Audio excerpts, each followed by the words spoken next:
Unilever is a company which touches 2 billion people every day. 2 billion people use our products every day.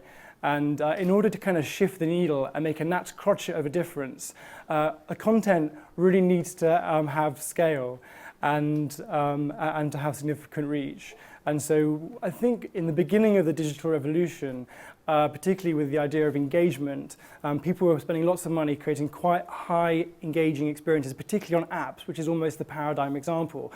So spending lots of money creating content, but unfortunately content and experiences which just weren't getting the reach to make a significant difference to the bottom line or to shift the needle. And so we call this kind of behavior of creating very expensive content experiences which nobody really sees is like building cathedrals in the desert.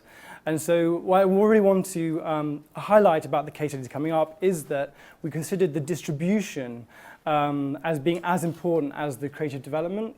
And I think when we think about models of operating, we need to think almost about distribution first as well as the kind of creative process.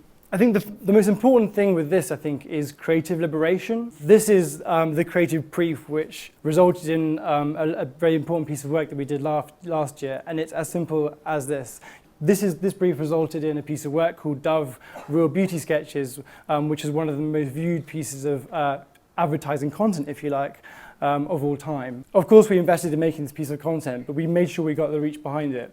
So this was the most watched online ad ever with 170 million views globally.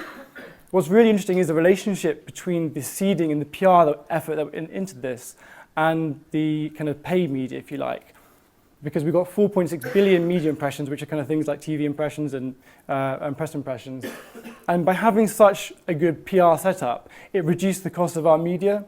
So it just shows that actually having a really integrated, considered approach to this and how you deploy content can really make a difference.